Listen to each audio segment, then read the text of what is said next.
Dollar से लड़ते लड़ते रुपया लड़खड़ा कर गिर पड़ा। सबसे पहले आपको ये बताएं कि डॉलर ने पाकिस्तान में रिकॉर्ड बना दिया। कैप हटते ही आउट ऑफ कंट्रोल हो गया। अमेरिकी करेंसी की लगाम कैप हटने के बाद मार्केट फोर्सेस के हाथों आ गई। डॉलर ने मुल्क की तारीख की लंबी छलांग मारकर सारे रिकॉर्ड्स पाश कर दिए हैं।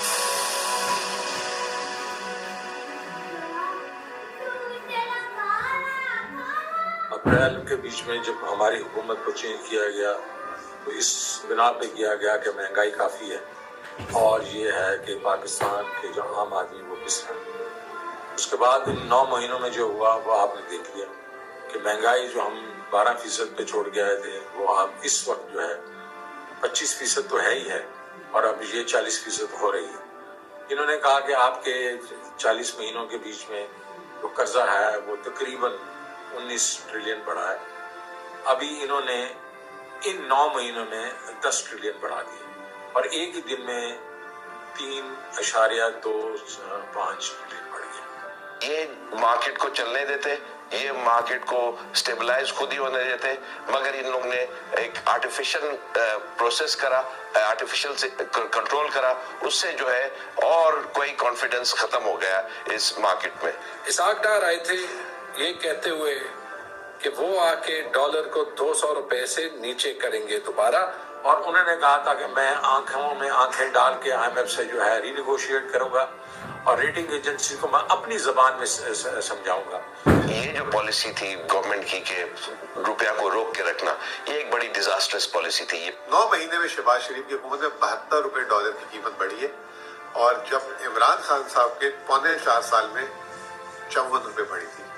और इसी हुकूमत के अपने शाया करदा आदादोशुमार के मुताबिक पाकिस्तान की तारीख में जितनी महंगाई नहीं हुई थी उससे ज्यादा महंगाई इस वक्त हो रही है पाकिस्तान में।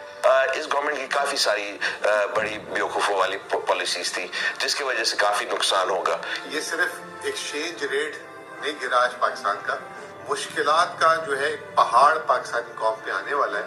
इन्फ्लेशन का तूफान बदतमीजी है, ये अपने उरूज पे जाएगा। 75 साल में इतनी इन्फ्लेशन और प्रेडिक्शन ये है चूंकि ओपन मार्केट में रेट इससे ज्यादा था कि अगले चंद दिनों में ये इससे भी ज्यादा जो है वो चढ़ेगा, रुपए की कदर और भी कम होगी। एक कैलकुलेशन सामने आई है कि जो अभी आज आलमी मार्केट में तेल की कीमतें हैं, 1 तारीख को 50 रुपए पेट्रोल की कीमत और 35 रुपए डीजल की कीमत में इजाफा होगा।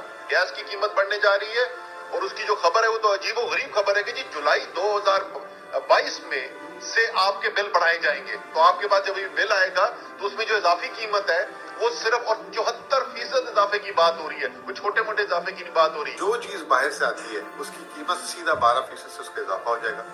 इस वक्त जो हालात हैं वो IMF ने इनको बिल्कुल जमीन पे लिटाया हुआ है और आप देखेंगे आइंदा चंद दिनों के बीच में ये कीमतें बढ़ेंगी और तेल की कीमत बढ़ेगी, गैस की कीमत बढ़ेगी, टैक्सेस बढ़ेंगे और फूड इन्फ्लेशन जो है वो 35-36% से ज्यादा बढ़ चली है और फूड इन्फ्लेशन जो है हमारे अवाम पर सबसे ज्यादा उसका इफेक्ट होता है। जो इस सारी इकोनॉमिक मिसमैनेजमेंट के बाद जो महंगाई होगी, डीजल और पेट्रोल की प्राइसेस चढ़ेगी, कौन जवाब देगा? पाकिस्तान का गरीब आदमी जो है वो पिस रहा है और इस वक्त सिर्फ एक ही चीज उसकी जुबान पे है कि इमरान खान कब वापस आएगा। मुल्क में बुरान इसलिए पैदा हुआ कि आपने एक जमहूरी अमल जो है, एक चलते हुए जमहूरी अमल को एक रजीम चेंज की साजिश के तहत उसके अंदर बिगाड़ पैदा किया, उसके अंदर एक गैर मुंतखब हुकूमत को लेकर आए। ये बड़ा मुश्किल वक्त है और बड़ा अफसोस का वक्त है कि ये जरूरी नहीं था कि ऐसा हो। हमारी बड़ी स्टेबलाइज थी करेंसी, अगर आप देखें अप्रैल में 182 थी और 182 से आज जो है 255.6, तो ये कोई ऑलमोस्ट 80 रुपीज गिरी है कोई 9 महीने में। कभी इतनी ज्यादा रुपया का वैल्यू नहीं गिरा है और उसके वजह से इन्फ्लेशन एक नए दर्जे पर पहुंच जाएगी और इससे ज्यादा सबसे ज्यादा जो होता है इन्फ्लेशन का इफेक्ट वो गरीब आवाम पर होता है। इस मौके पे चंद सवाल करना बहुत जरूरी है कि इसाक डार से कौन पूछेगा कि आज डॉलर 200 के नीचे जाएगा या नहीं, कि सारी स्ट्रेटजी की वजह से जो IMF के साथ प्रोग्राम पिछले 6 महीने नहीं हुआ, तो उस 6 महीने में जो नुकसान है उसके लिए अकाउंटेबल कौन है? PMLN ने IMF کے پروگرام کرنے کے بعد مفتاح اسماعیل کو فائر کیوں کیا؟ جو LCs کا کرائسس بنائے کیونکہ ملک میں ڈالر ہے ہی نہیں، تقریباً 3 ارب روپے کے ریزرو رہ گئے ہیں، اس LCs کے کرائسس کا کون ذمہ دار ہے؟ جو ریمیٹنسز مہینے کی 3 ارب ڈالر آتے تھے وہ ابھی 2 ارب ڈالر آ رہے ہیں اور 1 ارب ڈالر کا نقصان ہو رہا ہے، صرف اس لیے کہ ہم نے ڈالر کو آرٹیفیشلی لو رکھا۔ اس کا ذمہ دار کون ہے؟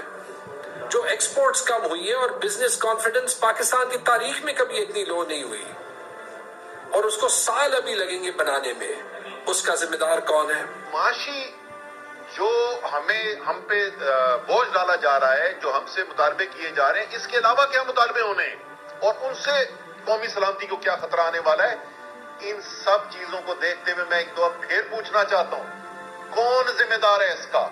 ایک ہی چیز ثابت ہو گئی، PMLN کی ایکسپیرینس ٹیم کے پاس کوئی صلاحیت نہیں تھی، یہ کسی طریقے سے پاکستان کی اکانومی کو کنٹرول نہیں کر سکتے، اور ایک ہی حال ہے کہ ہم الیکشن میں جائیں، ابھی جائیں، صاف اور شفاف الیکشن میں جائیں، اور جیسے عمران خان کی حکومت نے 3 سال سنبھالا تھا دوبارہ آ کے اس بالکل بگڑے ہوئے پاکستان کو ایک بار پھر نیا پاکستان بنائیں۔